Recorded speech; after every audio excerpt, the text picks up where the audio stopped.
ወዲ ሰብ ከኣርግ ከሎ ናብ ቆልዓ ይቕየር ክበሃል ሰሚዕኹም ትኾኑ ኢኹም። ኣብ ናይ ሎም ፊልምና ሓደ ረባሽ ቆልዓ ምስ ኣቦሓጉ ኣብ ምትህልላኽን ባእስን ኣትዮም ዘካይድዎ ሓያል ኩናት ተርእየና ዘዋር ዊዝ ግራንድ ፋዘር እስታ ናይ ኮሜዲ ትሕዝቶ ዘለዋ ኣዝያ ጥዕምቲ ፊልም እያ። እዛ ፊልም ናብ ብዙሓት ሰባት ንኽትበጽሕ ላይክ ብምባል ንጀምራ። ፊልምና ክትጅምር ከላ ፒተር ዝተባሃለ ወዲ 10 ዓመት ቆልዓ ንላለ። ፒተር ስቲፈን ቢልን ምስ ዝተባሃሉ ክልተ መሓዙቱ ኮይኑ ናብ ቤት ትምህርቲ ይኸይድ እሞ ኣብቲ ቤት ትምህርቲ ካብኦም ዝዓብዩ ቆልዑት መፂኦም ቦርሶኦም ኣሕዲጎም ናብ ጓሓፍ ብምድርባይ እንዳሳቀይዎም ንርኢ። ብድሕሪኡ ፒተር ምስ መሓዙቱ ክዕልል ከሎ ኣብ ሰሙን ኣቦሓጉኡ ናብ ገዝኦም ክመጽእ ስለ ዝኾነ ዝድቅሰሉ ክፍሊ ሓዲጉ ንኽወፅእ ከም ዝተኣዘዘ ይነግሮም። ንሶም ድማ ኣቦሓጎኻ እንታይ ክገብር እዩ ዝመጽእ ዘሎ ኢሎም ይሓትዎ እሞ ፒተር ነቦሓጉኡ ስለ ዘይፈትዎ ካብ ሓደ ሱፐርማርኬት ክሰርቕ ስለ ዝተረኸበ ክሕባእ እዩ ክመጽእ ይብሎም። ኣብዚ እዋን ናይ ፊልምና ትርኢት ኣቦሓጉኡ ንፒተር ንምንታይ ናብ እንዳ ፒተር ይመጽእ ከም ዘሎ ክተርእየና ንድሕሪት ትመልሰና እሞ ኣቦሓጉኡ ንፒተር ኢድማሪኖ ዝተባሃለ ዕድሚኡ ድፍእ ዘበለ ሽማግለ ክኸውን ከሎ ካብ ዕለታት ሓደ መዓልቲ ኢድማሪኖ ኣብ ሓደ ሱፐርማርኬት ኣትዩ ኣቑሑት እንዳገዝአ ንሪኦ። ኣብዚ ሱፐርማርኬት ኣቑሑት ምስ ገዛእኻ ሒሳብ ብኦንላይን ዝኽፈል ክኸውን ከሎ ኢድማሪኖ ግን ናይ ቴክኖሎጂ ብዙሕ ፍልጠት ስለ ዘይብሉ ዝደልዮም ኣቑሑት ኣኪቡ ምስ ከደ ናብቲ ሒሳብ ዝኽፈለሉ ቦታ ይኸይድ እሞ እንተኾነ ግን ዝቕበሎ ሰብ ስለ ዝሰኣነ ሒሳብ ከይከፈለ ካብቲ ሱፐርማርኬት ወፂኡ ይኸድ።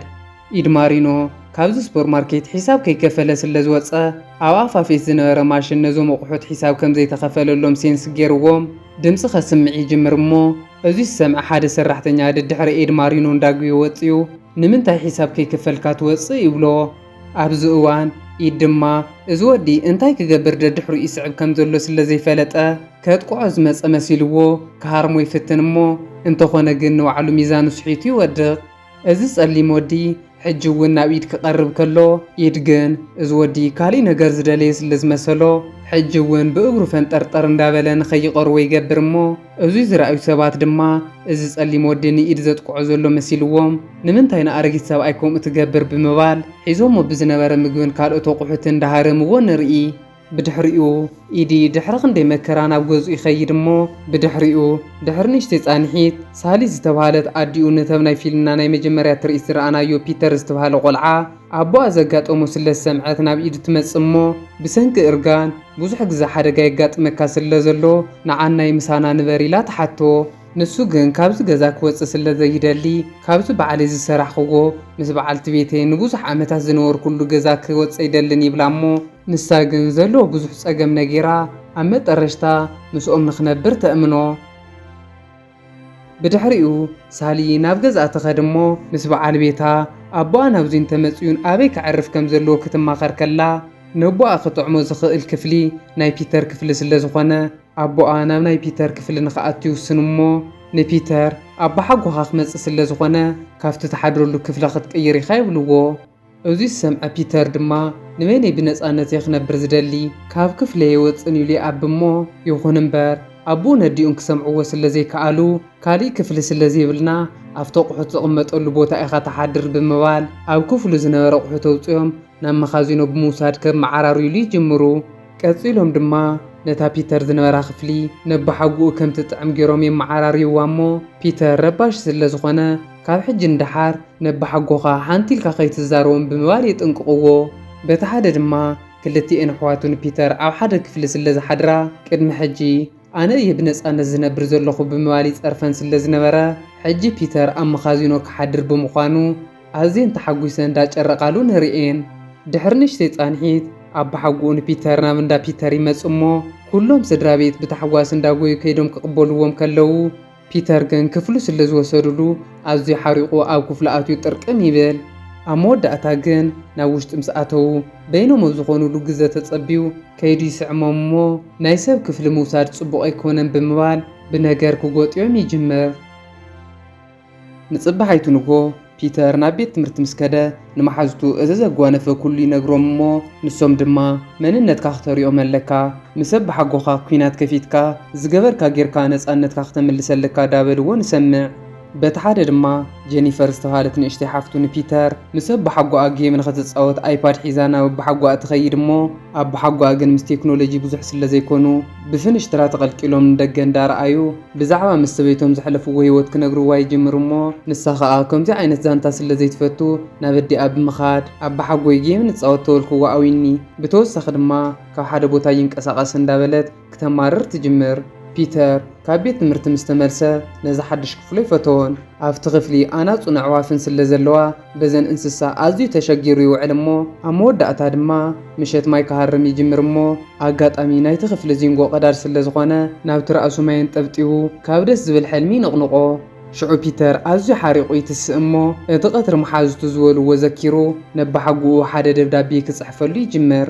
እታ ደብዳቤ ዲክላሬሽን ኦፍ ዋር ብዝብል ርእስቲ ዝተጀመረት ክትከውን ከላ ፒተር ታዝነብረላ ክፍሊ ስለ ዝፈትዋ ቀልጢፉ ኣቦሓጉኡ ንኽለቀሉን ተዘይኮይኑ ግን ኩናት ከም ዝጅመር ትእውጅ እያ።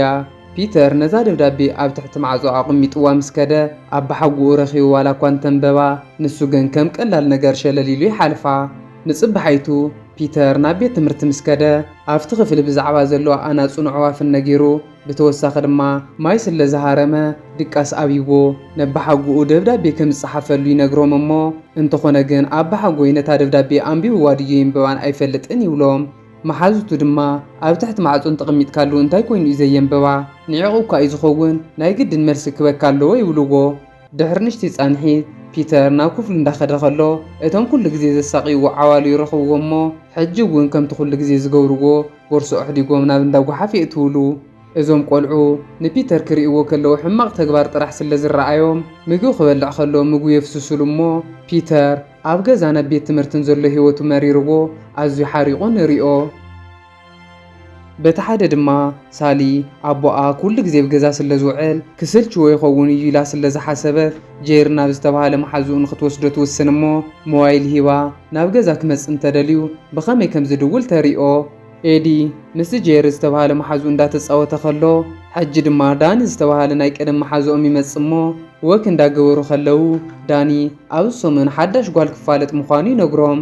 ኣብዚ እዋን ኤድ እታ ፒተር ዝፀሓፈሉ ደብዳቤ ውፅኡ የሪኦም እሞ ከመይ ጌርካ ኢኻ ምስ ቆልዓ ክትገጥም ክብልዎ ከለዉ ንሱ ድማ ፒተር ስቑኢሉ ይፅሒፍዎ ዝኸውን እምበር ነዚ ነገር ዝውዕሎ ይመስለንን ይብሎም። ንሶም ግን እዚ ነገር ደስ ስለ ዘይበሎም ናይ ቆልዓ ነገር ኣይፍለጥን ንስኻ ጥራሕ ጥንቃቐ ምግባር ከይትርስዕ ኢሎም ይምዕድዎ። ንምሸቱ ኤዲ ናብ ገዝኡ ይምለስ እሞ ምሸት ደቂሱ እንዳሃለወ ፒተር ብሪሞት ዝቆፃፀራ ንእሽተይ መኪና ስፒከር ገጢሙ ስለ ዝሰደደሉ እቲ ድምፂ ረብሽዎ ባህሪሩ ይትስእ። ኤዲ ዝገበረ ገይሩ ነዛ መኪና ሒዛ እሞ ኣፍታ መኪና ብሰላም ክትድቅስ ኣይትኽእልን ዝብል ወረቐት ይረክብ። ሽዑ ኤዲ ኣዝዩ ሓሪቑ ናብ ፒተር ይኸይድ እሞ ፒተር ድማ ንሱ ዝገበሮ ንኸይመስል ዋላ እኳ ተሸፋፊኑ ተጸንሖ ኤዲ ግን እቲ ኩሉ ነገር ስለ ዝተረድኦ ከምዚ ዓይነት ፀወታ ይፈቱን ኢልዎ ይኸድ። ንጽባሓይቱ ጄኒፈር ናብ ናይ ኣቦሓጓኣ ክፍሊ ኸይዳ ኣብቲ ክፍሊ ሓደ ነገራት እንዳረኣየት ከላ ኣጋጣሚ ደስ ዝብሎ እማን ኣብ ሓንቲ ጥርሙዝ ኣትዮም ስለ ዝረኣየት እዞም እማን ናይ መን እዮም ኢላ ተሓቶ። ሽዑ ኤዲ እዞም እማን ኣነ ዝሰራሕኽዎ በዝሒ ገዛ እዮም ዘመልክቱ ይብላ እሞ ንሳ ድማ ነዞም ዘብለጭልጮ እማን ስለ ዝፈተወቶም በጃኻ ሓንቲ እምኒ ሃበኒ ትብሎ። ኢድ ድማ ሕራይሉ ንኽህባ ይኸይድ እሞ ነታ ጥርሙዝ ንኸልዕላ ሓፍ ከብላ ከሎ ግን ፒተር ብማስትሽ ገይሩ ጣቢቕዋ ስለ ዝነበረ ሓፍ ምባል ተኣብዮ። ሽዑ ኤድ ብሓይሊ ሓፍ ከብላ ስለ ዝፈተነ እቲ ማስትሽ ሒዝዋ መዓኮር ናይታ ጥርሙዝ ኣብ ታሕቲ ክተርፍ ከሎ ኩሉ ትእማን እውን ናብ መሬት ይወድቕ። ኣብዚ እዋን ኤድ እዚ ኩሉ ዝገበረ ፒተር ምዃኑ ተረዲእዎ ኣዝዩ እንዳሓረቐ ክኸይድ ክብል ሕጂ ድማ እቲ እምኒ ንጫምኡ ሸተት የብሎ እሞ ተገልቢጡ ብዝባኑ ፍግእ ይብል። ብድሕሪኡ ኤድ ኣዝዩ ሓሪቑ ፒተር ካብ ቤት ትምህርቲ ክሳብ ዝመጽእ ይጽበዮ እሞ ንሱ እውን ኩናት ክጅምር ስለ ዝደሊ ብዛዕባ ሓደ ነገራት ክዕልሉ ይጅምሩ። እዚ ኩናት ምስጢራዊ ክኸውን ስለ ዘለዎ ንዋላ ሓደ ሰብ ክዛረቡ የብሎምን። ብተወሳኺ ድማ ናይ ሰብ ኣቕሓ ክነኽኡ ከም ዘይብሎምን ካልኦት ሕግታትን ዝሓዘ ወረቐት ኤዲ ይጽሕፍ እሞ ኣብዛ ወረቐት ንፒተር ኣፍሪሙ ዕላዊ ብዝኾነ መልክዑ ክልቲኦም ናብ ኩናት ይኣትዉ። ንጽባሓይቱ ንጎ ፒተር ናብ ናይ ኣቦሓጉኡ ናይ ጭሕሚ ክሬም ሓደ ነገር የእትወሉ እሞ ኣቦሓጉኡ ተሲኡ ጭሕሙ ክላጽ ናብ ገጹ ክለኽዮ ከሎ ብዝገርም መልክዑ ኣብ ገጹ ደሪቑ ኣይኮነ እንደኽላጸስ ንባዕሉ እውን ኣይለቅቕን ይብሎ። ፒተር ዝገበረ ገይሩ ነብሓጉ እማሪሩ ካብ ክፍሉ ከውፅኦ ስለ ዝደለየ ነታ ንግሆ ዝሞተት በዓልቲ ቤቱ ንኸዘክር ደስ ዝብሉ ልስሉስ ደርፍታት ሰምዐላ ቴፑ ዘይኮነ ነገር ይገጥመላ እሞ ኤዲ ከምቲ ኩሉ ግዜ ዝገብሮ ቴፑ ክኸፍት ከሎ ነታ ዝፈትዋ ካሴት አንጤራ ተሰባብረሉ። እዚ ዝረኣየ ፒተር በቶም ዘካይዶም ዘሎ ዕዉት ስራሕቲ ተሓጒሱ ሕጂ ድማ ናብ ቡና ሓደ ዘይፍለጥ ነገር የእትወሉ እሞ ብዝገርም መልክዑ ግን ነቲ ቡና ኣዲኡ ሳሊ ሒዛቶ ስለ ዝወፀት ኣብ መኪና ኮይና ምስ መዓጎቶ ግዛዕ ጥዒምዋ ቡጭ ትብሎ እሞ ነቲ ቡና ናብ ደገ ከተፍስሶ ከላ ከይፈለጠት ኣብ ጎና ናብ ዝነበረ ፖሊስ ስለ ዝገጨበቶ እቲ ፖሊስ ሓሪቑ ይቐፅዓ። ፒተር ድማ ናብ ቤት ትምህርቲ ምስ ከደ መምህሮም ኣብ ክረምቲ ናበይ ክትከዱ ከም ትደልዩ ፀሓፉ ኢላቶም ስለ ዝነበረት ናብ መድረኽ ወፂኻ አንብብ ትብሎ እሞ ብዝገርም መልክዑ እዛ ወረቐት ኤድ ቀይሩ ናይ በዓል ወረቐት ስለ ዘእተወሉ በቶም ኤድ ዝፀሓፎም ነገራት ኩሎም ተምሃሮ ይስሕቕዎ። በቲ ሓደ ድማ ኤድ ናብ ናይ ፒተር ክፍሊ ቡለን መፍትሒት ማሽን ሒዙ እንዳኣተወ ንሪኦ። ሳሊ ኣብ ስራሕ ውዒላ ናብ ገዛ ክትኣቱ ከላ ሚያ ጓላ ረስል ምስ ዝተባሃለ ፍቃሪኣ ኣብ ገዛ ይፀንሕዋ እሞ ኣዝያ ሓሪቓ ንረስል ካብ ገዛ ተባርሮ እሞ ንሚያ ከዓ ቆልዓ ስለ ዝኾንኪ ካብ ሕጂ እንዳሓር ምስ ዝወዲ ከይርኤክ ትብላ። ፒተር ኣብ ቤት ትምህርቲ ውዒሉ ምስ ተመልሰ ኩሉ ነገር ሰላም ዘሎ መሲልዎ ቦርሶ ኣብ ጣውላ ከፍ ከብል ከሎ እንተኾነ ግን ኩሎም ቡሎናት ኤድ ፈቲሕዎም ስለ ዝነበረ ቦርሱኡን ኮምፒተሩን ይወድቆ እሞ ሽዑ ሓሪቑ ኮፍ ክብል ከሎ ናይቲ ወንበር ቡለን እውን ተፈቲሑ ስለ ዝነበረ ንድሕሪቱ ጥንቅላዓሸው ይብል። ፒተር ናብ ዓራቱ ኸይዱ ከፍ ክብል ከሎ እውን ዓራቱ ከም ኩሎም ቡሎኑ ተፈቲሑ ስለ ዝነበረ ሒዝዎ ይወድቕ እሞ ኣዝዩ ሓሪቑ ሓደ ከቢድ ነገር ንኽገብር ይውስን። ንምሸቱ እዞም ስድራ ተኣኪቦም እንዳተፃወቱ ከለው ሚያ ምስ መሓዛኣ ክተፅንዕ ስለ ትደሊ ናብ መሓዛይ ክኸይድ እየ ትብሎም እሞ ሳሊ ከዓ ሚያ ናብ ረስል ትኸይድ ምህላዋ ተረዲእዋ ኣይትኸድን ትብላ። ኤዲ ድማ ንሳ እውን መንእሰይ እንዳሃለወት ከምኣ ትገብር ከም ዝነበረትን እንተኾነ ግን ንሱ ቀደም ይኽልክላ ስለ ዝነበረ ሕዚ ተጣዒሱ ዋላ እኮ ኣነ ናብ ኣፍቃርኺ ንኸይትኸዲ ይኽልክለክ ተነበርኩ ይኹን እምበር ምስቲ ናይ ሽዑ ኣፍቃርኺ ከምቲ ሕዚ ትርእዮ ዘለኺ ሓዳር ጌርኩም ወሊድኩም ኣለኹም ንስኺ ድማ ነዛ ቆልዓ ክትክልክል እያ የብልክን ይብላ። በቲ ሓደ ድማ ፒተር ነባሓጉኡ ዘድንጉፁ ሓደ ተንኮል ሓሲቡ ብምሸት ወፂኡ ተመን ካብ ሓደ መሓዙ ይገዝእ እሞ ናብ ናይ ኤዲ ዓራት ወሲዱ ብኸቦርታ ይሽፍኖ። ብድሕሪኡ ኤዲ ንኽድቅስ ኮቦርትኡ ክኸፍት ከሎ ነዚ ተመን ይሪኡ እሞ ኣዝዩ ተንቢዱ ተካለይቲ ይሓድር። እቲ ተመን ድማ ካብ ናይ ኤዲ ክፍሊ ወፂኡ ናብ ናይ ሳሊ መኪና ይኣቱ እሞ ንፅባሓይቱ ሳሊ ኣብ መኪና ተመን ምህላዊ ከይፈለጠት ናብ ስርሓ ክትከይድ ትጅምር። ኣብ ሞንጎ ግን ናይ ፅርግያ መብራህቲ ደው ኣቢልዋ እንዳሃለወ እቲ ተመን ናብ ክሳዳ ይመጽ እሞ ንሳ ከዓ ኣዝያ ሰንቢዳ ብፍንሽትራ ትደርብዮ። ብዝገርም መልክዑ እቲ ናይ ትማሊ ፖሊስ ሕጂ እውን ኣብ ጎና ስለ ዝነበረ እቲ ተመን ናብቲ ፖሊስ ትደርብየሉ እሞ እቲ ፖሊስ ድማ ኣዝዩ ሓሪቑ ሕጂ እውን ይቐፅዓ። ኤዲ ምስ ፒተር ዘለዎ ባእሲ በቐሊሉ ንኸይሰዓር ሓሲቡ ሓደ ዘድልይዎ ኣቑሑት ንኽገዝእ ናብ ሱፐርማርኬት ይኸይድ እሞ ኣብቲ ቦታ ብኸመይ ከም ዝኸፍል ንኽመሃር ዳያና ምስ ዝተባሃለት ጓል ይላለ። ዳያና ከዓ እቶም ሒዝዎም ዘሎ ኣቑሑት ናይ ቆልዑ ምዃኖም ትርኢ እሞ ታይልካዮም ዳኢኻ ናይ ቆልዑ መፃወቲ ዝመስሉ ኣቑሑት ገዚእኻ ክትብሎ ከላ ኤዲ ምስ ፒተር ዝተባሃለ ወዲ ጓሉ ኣብ ሓያል ኩናት ምህላዎም ይሕብረላ። ብድሕሪኡ ኣብ ገዝኡ ኸይዱ ገዚእዋ ዝመፀ ድሮን ክላማመድ ይጅመር እሞ ነዛ ድሮን ናብ ናይ ፒተር ክፍሊ ኣትዩ ፒተር እንታይ ከም ዝሰርሕ ክከታተሎ ከሎ ፒተር ብኦንላይን ን3 ዓመታት ዝተፃወቶ ቤተ መንግስቲ ናይ ምህናፅ ጌም ከም ዘለዎ ይርኢ። ሽዑ ኤዲ ኣዝዩ ተሓጒሱ ናብ ናይ ፒተር ክፍሊ ኣቱ እሞ ነቲ ፒተር 3 ዓመታት ዝሰርሖ ህንፃ ንሱ ግን ኣብ ውሽጢ ደቃይቕ ኣፍሪሱ ይውድኦ። ድሕሪ ንእሽተይ ጻንሒት ፒተር ምስ መሓዙቱ ኮይኑ ይመጽ እሞ እቲ ምስ መሓዙቱ ኮይኑ ን3 ዓመታት ዝሰርሕዎ ገዛ ፈሪሱ ምስ ጸንሖም ፒተር ብጣዕሚ ይድብሮ እሞ መሓዙቱ ግን ከረጋግእዎ ይፍትኑ። ኣብ መወዳእታ ፒተር ንኤዲ ክዘራረቡ ከም ዘለዎም ይሕብረሉ እሞ ንእሽተይ ሓፍቱ ጀኒፈር ንኽተደራድሮም ሰለስቲኦም ኣብ ጣውላ ከፍ ይብሉ። ፒተር በቲ ን3 ዓመታት ዝሰርሖ ነገር ኣዝዩ ሓሪቑ ኮምፒተሩ ክነኽእሉ ከም ዘይደልን ካብ ሕጂ እንዳሓር እዚ ፀወታ ክፃወቶ ከም ዘይደሊ ይሕብረሉ እሞ ኤዲ ከዓ ርኢኻ ዶ ኣብ ዘይትኽእሎ ፀወታ ኢኻ ገጢምካ ኩሉ ግዜ ንሕና ዓበይቲ ኢና ሓያላት ይብሎ። ሽዑ ፒተር ምስ መሓዙቶም ኮይኖም ዝፃወትዎ ሓደ ውድድር ንኸዳልዎ ሓሳቡ የቐርብ እሞ ኤዲ እውን በዚ ሓሳብ ተሰማሚዑ ናፍታ ሱፐርማርኬት ዝተፋለጣ ዳያና ብምኻድ ኩሉ ነገር ነጊሩ ኣብ ጉጅለና ጓል ኣንስተይቲ ተወዳዳሪት ክትህሉ ስለ ዝደሊ ምሳይ ንዕና ይብላ። ንሳ እውን ሕራ ኢላቶ ብድሕሪኡ ክልቲኦም መሓዙቶም ሒዞም ኣብ ሓደ መወዳደሪ ቦታ ውድድር ንኽጅምሩ ዳተዳለዉ ነሪኦም።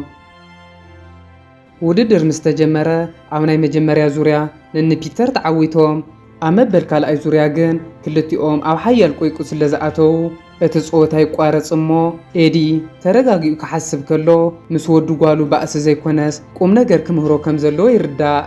ሽዑ ኤዲ መኪና ሒዙ ናፍቲ ፒተር ዝመሃርሉ ቤት ትምህርቲ ይኸይድ እሞ ንፒተር ሒዝዎ ዓሳ ንኽገፉ ናብ ሓደ ባሕሪ ይኸዱ። ኣብቲ ቦታ ዓሳ እንዳገፈፉ ከለዉ ግን ሓደ ብኡ ዝሓልፍ ወዲ መጺኡ ኣብዚ ቦታ ዓሳ ምግፋፍ ከም ዘይፍቀድ ይሕብረሎም እሞ ኤዲ ግን ነዚ ወዲ ስለ ዘይኣመኖ ስቂሉ ከመይ ጌርካ ዓሳ ከም ትገፍፍ ንፒተር ምምሃሩ ይቕጽል። ኣብዚ እዋን ግን ናይቲ ከባቢ ተቆጻጻሪ መጾም እሞ ንሶም ድማ ክሳብ ሕጂ ዝገፈፍዎም ዓሳታት ገልቢጦም ካብቲ ቦታ ኣምሊጦም ይኸዱ። ብድሕሪኡ ኤዲ ንፒተር ሒዝዎ ናፍቲ ቀደም ዝነብረሉ ዝነበረ ገዝኡ ይወስዶ እሞ ኣብዚ ገዛ ከመይ ገይሩ ባዕሉ ዲዛይን እንዳገበረ ገዛውቲ ይሰርሕ ከም ዝነበረን በዓልቲ ቤቱ ቅድሚ ምሟታ ምስኣ ዝነበሮ ደስ በሃሊ ህይወትን ይነግሮ። በዚ ድማ ፒተር ደስ በሃሊ መዓልቲ ንኽሕልፍ ስለ ዝገብሮ ኣመስጊንዎ ናብ ገዛ ይኣትዉ እሞ ብዘሕዝን መልክዑ ግን ንጉሁ ክወፁ ከለዉ ፒተር ናይ ኤዲ ማዕጾ ቡሎኑ ፈቲሕዎ ስለ ዝነበረ ኤዲ ክድገፎ ከሎ ሒዝዎ ይጸድፍ። በዚ ምኽንያት ድማ ኤዲ ናፍቲ ሕቡእ ጾወታ ተመሊሱ ኣትዩ ኣብ ምስሑ ሓደ ሕማቕ ነገር ይሓብአሉ እሞ ፒተር ናብ ቤት ትምህርቲ ምስ ከደ እቶም ኩሉ ግዜ ዘሳቂዎ ቆልዑ ምስሑ ክኸፍትዎ ከለዉ እቲ ኤዲ ዝሓብኦ ነገር ገጾምን ክዳኖምን የበላሽዎ። በዚ ምኽንያት ድማ እዞም ቆልዑ ንፒተር ኣፍንጩ ደም ክሳብ ዝወፅእ ይቕጥቅጥዎ። ናይ ጀኒፈር በርዝደይ ሓደ መዓልቲ ምስ ተረፎ ፒተርን ኤድን ክልቲኦም ኮይኖም ዲኮር ክሰርሑ ይጅምሩ እሞ ኣብ ናይ ጀኒፈር በርዝደይ ኩናት ደው ንኸብሉ ይሰማምዑ። ኣብዚ እዋን ፒተር ኣብ ቤት ትምህርቲ ኩሉ ግዜ ዝሃርምዎ ቆልዑ ከም ዘለዉ ነብሓጉኡ ይነግሮ እሞ ኣባሓጉኡ ድማ መሓዙቱ ሒዙ ናብ ቤት ትምህርቲ ብምኻድ ነቲ ቆልዓ ተሸኪሞም ንቁልቁል ኣፉ ናብ እንዳጓሓፈ እትዮም ካብ ሕጂ እንዳሓር ንፒተር ቅርብ ከይትብሎ ይብልዎ። ንጽባሓይቱ ናይ ጀኒፈር በርዝደይ ክኽበር ብዙሓት ሰባት ተኣኪቦም ከለዉ ፒተርን ኤድን ዋላ እኳ ኩናት ደው ንኸብሉ ተሰማሚዖም ተሃለዉ ፒተር ግን ነታ ኤዲ ከፍ ዝብለላ ወንበር ብማሽን ተጠቂሙ ሓፍ ብምባል ንኹሎም ሰባት ከግርሞም ስለ ዝደለየ ንኣ ሓፍ ከብለሉ ዝኽእል ማሽን እንዳሰርሐ ንሪኦ። በቲ ሓደ ድማ ኣናፁ ኣብ ዚንጎ ኤሌክትሪክ ስለ ዝቆረፃ ኣባሓጉኡ ኤዲ ነቲ ዝተቆረፀ ገመድ ክጽግኖ መብራህቲ ተጥፊኡ ብመሳለል ይድይብ እሞ እንተኾነ ግን ፒተር ከይሓሰቦ ነታ ዝሰርሓ ዘሎ ማሽን ክሙኩር መብራህቲ ስለ ዝሰኩዐ ንኤዲ ኤሌክትሪክ ሒዙ ካብ መሳለል የውድቆ። በዚ ምኽንያት ክልቲኦም ክቋየቁ ስለ ዝጀመሩ ኣብቲ ቦታ ዝነብሩ ኩሎም ስድሮኦም ኩሉ ግዜ ከም ዝበኣሱ ይፈልጡ። ኣብዚ እዋን ጄሪ ኣብታ ወንበር ከፍ ክብል ከሎ እታ ፒተር ዘዳልዋ ማሽን ክትሰርሕ ትጅምር እሞ ንጄሪ ንላዕለ ዝሊላ ናብ መሬት ተውድቆ። በዚ መልክዑ ዝጀመረ ናይ ጀኒፈር በርዝደይ ሕውስውስ ኢሉ ሓዊ ተቓጺሉ ብዙሓት ሰባት ዳወደቑ ንርኢ። ኣብ መወዳእታ ኣብኡ ዝነበረ ሓደ ዓብዪ ገረብ ናፍቲ ፒተር ዘለዎ ኣንፈት ክወድቕ ይጅምር እሞ ኤዲ ድማ ዘሊሉን ፒተር ኣድሒኑ ንባዕሉ በቲ ገረብ ይጽቀጥ። ብድሕሪኡ ቀልጢፎም ናብ ሆስፒታል ይወስድዎ እሞ ናብ ሆስፒታል ምስ ከዱ ሳሊ ብተግባር ወዳ ኣዝያ ሓሪቓ ክትቁጣዕ ከላ ኤዲ ግን እቲ ኩሉ ጸገም ናቱ ጥራሕ ኣይኮነን ከይትኹሪ ኢሉ ቃል የእትዋ። ብድሕሪኡ ዶኳተር ክምርምርዎ ኩሎም ስድራ ንደገ ይወፁ እሞ እቶም ዶኳተር ኤክስሬይ ሪኦም መጉዳእቱ ዳሕና ምዃኑ ይሕብሩሉ። ኣብዚ እዋን ኤዲ ምስ ጓሉ ብዘለዎ ጻንሒት ሕጉስ ከም ዘይኮነ ንርኢ። እዞም ስድራ ኣብ ደገ ኮይኖም እንዳተጸበይዎ ኤዲ ድንጉዮም እሞ ሽዑና ሓንቲ ሓኪም እተውዚ ዝነበረ ሕሙም እንታይ ደኣ ኮይኑ ደንጉ ኢሎም ክሓትዋ ከለዉ ኤዲ ከምዘየለ ትሕብረሎም። ንሶም ድማ ከይረኣይዎ ናብ ገዛ ዝኸደ መሲልዎም ዳጎይ ናብ ገዝኦም ይኸዱ እሞ ብዝሕዝን መልክዑ ግን ኤዲ ኣብ ገዛ የለን። ኣብዚ እዋን ኩሎም ንፒተር ንስኻ ኢኻ ንኽርሕቐና ትገብሮ ዘለኻ ኢሎም ክወቕስዎ ይጅምሩ እሞ ፒተር በቲ ቅድሚ ሕጂ ዝገብሮ ዝነበረ ነገራት ተጣዒሱ ንስድርኡ ኤዲ ኣበይ ክህሉ ከም ዝኽእልን ብኸመይ መልክዑ ክምልስዎ ከም ዝኽእሉን ይነግሮም።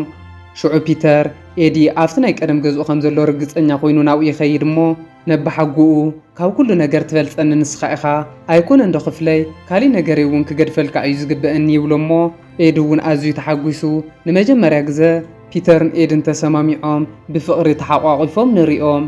ብድሕሪኡ ኤዲ ብናይ ፒተር ሓሳብ ተሰማሚዑ ናብ ገዝኦም ይምለስ እሞ ካብ ዕለታት ሓደ መዓልቲ ፒተር ትምህርቲ ኣብ ዘይብሎም እዋን ዓሳ ምግፈፊ ሒዙ ናብ ኤዲ ብምኻድ ዓሳ ንግፈፍ ይብሎ። ኤዲ ግን ምስታብ ሱፐርማርኬት ዝተፋለጥ ኣጓል ምስ ዳያና ቆፀሮ ስለ ዝነበሮ ሎማዓንተ ይጥዕመንን ብምባል ምስ ዳያና ይኸድ። ብድሕሪኡ ኣብ ናይ ፊልምና ናይ መጠረሽታ ትርኢት ድማ ኣብ ባሓጉኡ ንዕኡ እምቢሉ ምስ ዳያና ስለ ዝኸደ ኣዝዩ ሓሪቑ ሓድሽ ባእሲ ንኽጅምር ዳተዳልወ ዳረኣና ፊልምና ትውዳእ። ፍትዋት ተኸታተልቲ ፊልምና ናይ ሎም ፊልም ከመይ ረኺብኩማ? እንተፈቲኹማ ላይክ ብምባል ናብ ብዙሓት ሰባት ንኽትበፅሕ ሓግዙኒ።